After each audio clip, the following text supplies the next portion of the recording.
राक्षस, यह सुनते ही कोई अधर्मी दोष दैत्य की छवि मन में अंकित हो जाती है। किंतु क्या आप जानते हैं, एक राक्षस है जिनका नाम भगवानों से भी ऊंचा है।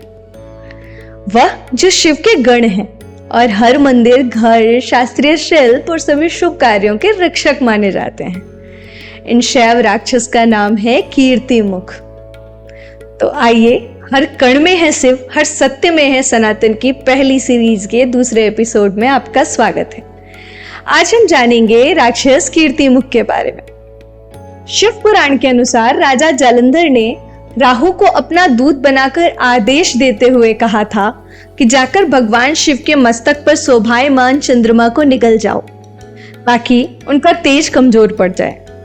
जब भगवान शिव अपने ध्यान में लीन थे, तब राहु ने उनके सिर पे लगे हुए चंद्र को ग्रहण लगा दिया, जिसे देख शिव जी को बहुत ज्यादा क्रोध आया और उन्होंने अपने तीसरे नेत्र से एक भीषण और विकराल रूप धारण करने वाले भूखे राक्षस की उत्पत्ति की।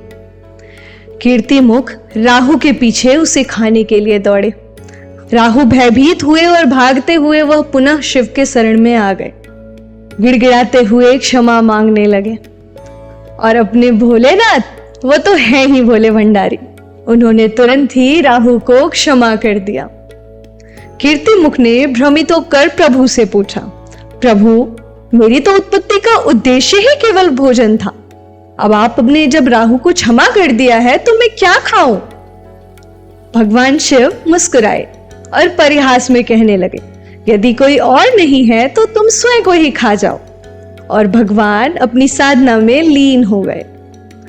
आदेश का पालन करते हुए कीर्तिमुख ने स्वयं को ही खाना शुरू कर दिया।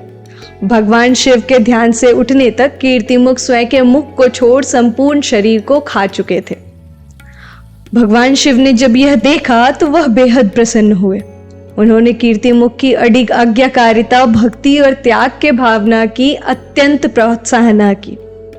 उन्होंने कीर्तिमुख को वरदान दिया, कीर्तिमुख, तुम अब से मंदिरों के द्वार पर, घरों में, शास्त्रीय शिल्पों में और सभी शुभ कार्यों के आरंभ में एक अदृश्य रक्षक के रूप में स्थापित किए जाओगे।